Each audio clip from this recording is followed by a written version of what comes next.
Oh God. Ugh. Is this maybe the worst attempt at 80s and 90s hair and makeup you've ever seen in your life? Probably. Am I going to wear it awkwardly for the rest of the video? Yes, I am. Oh, and also, whilst I'm down here, really awkwardly and rather uncomfortably with you looking right up my nose, I wanted to say thank you for 200 subs. Thank you!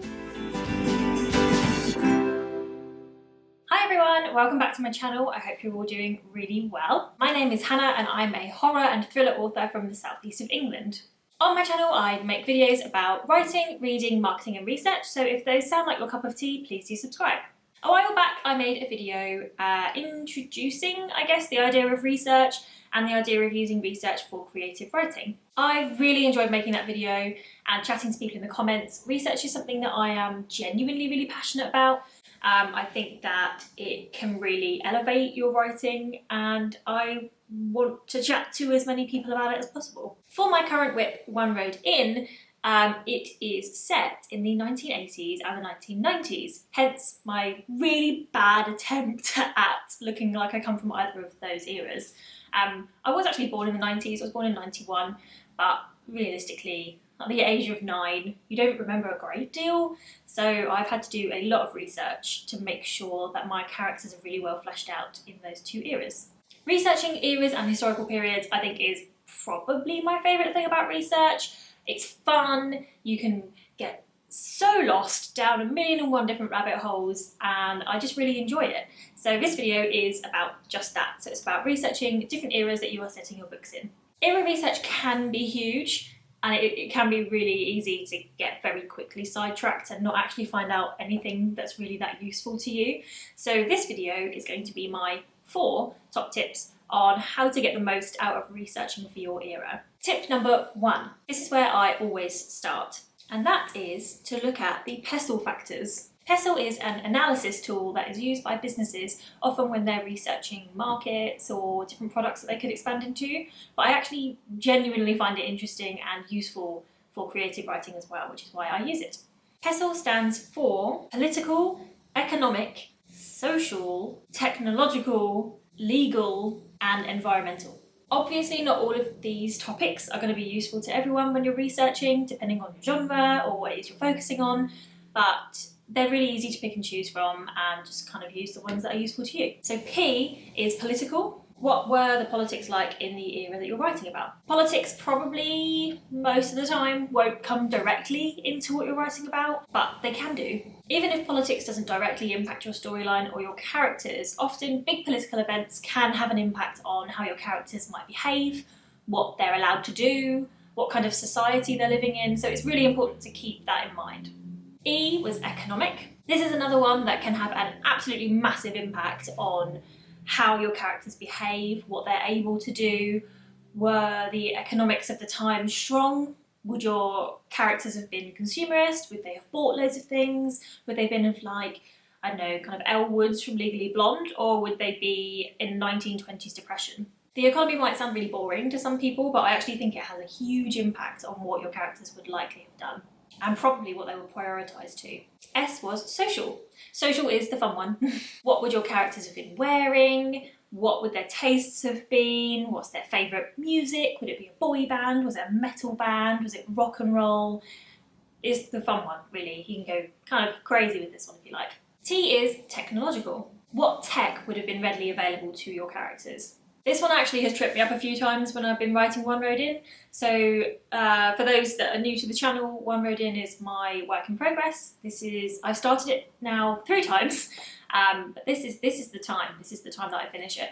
And initially it was set in the present day. So when now I'm writing it in the 80s and 90s, every now and then I will keep mentioning things like smartphones or using contactless, and I'm like, oh my god, no, that's so new, that's such new technology. So it's really important to remember the technology you're using and what would have been available to your characters. My characters would likely be more interested in VHS players than a mobile phone.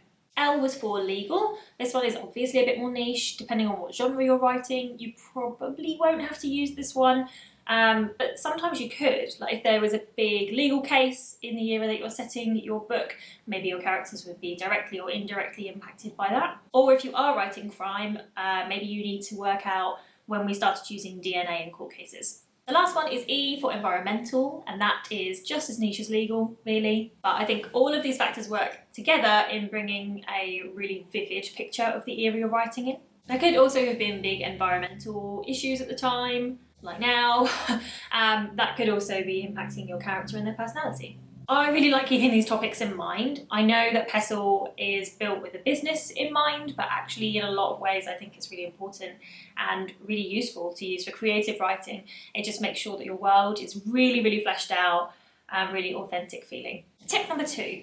Go into your research with a list of questions you specifically need answering. We cannot possibly know everything. There's not really much point researching with the aim of knowing everything about an era unless you are a historian. It's just going to get overwhelming, it will take far too long, and you'll easily get bogged down in it.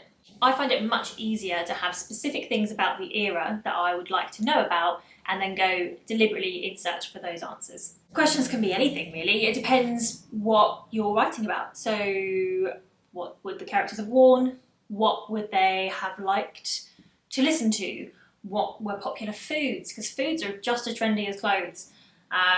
What would they have driven? What tech would they have used? All these things. If you know that they're absolutely quintessential to your character and your storyline, then go in with those questions. Tip number 3, interviews. If you're lucky enough to be in a position where you are researching an era for your novel that is not that far in the past and there are still people who are alive from those eras, use them. Quiz your parents, your friends, family friends, teachers, whatever. Just talk to people. Similarly to tip number 2, the best way to get what you need from an interview is to know the questions you want to ask and be really specific with them, or else you're likely going to end up going down a tangent. If you are writing and researching an era that is too long ago and there are no people left from that era, don't forget that there are people like lecturers, librarians, other people who are probably much closer to the history of the era than you are, that will probably be more than happy to chat to you about it. You could always reach out to university lecturers, college lecturers,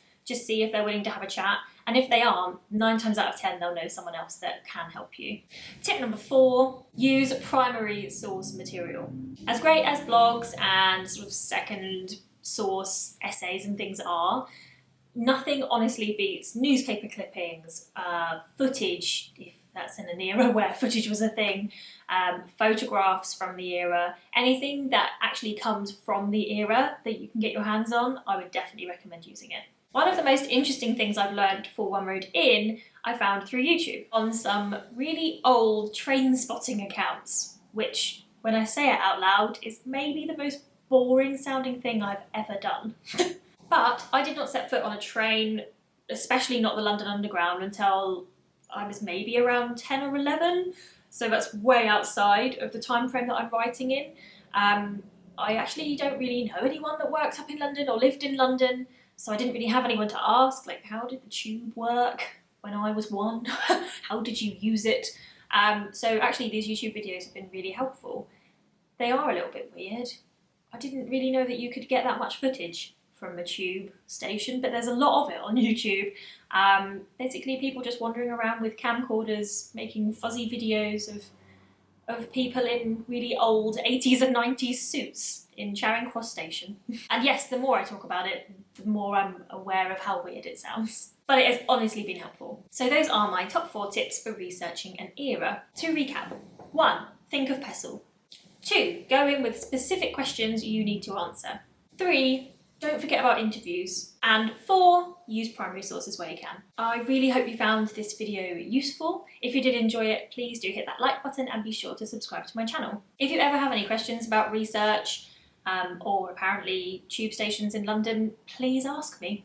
I release a new video every Tuesday, and I've recently started live streaming every Saturday at 1 PM GMT, where we basically just do sprints and chat. So if that's something that interests you, please come and join. Thanks again for watching. See you later.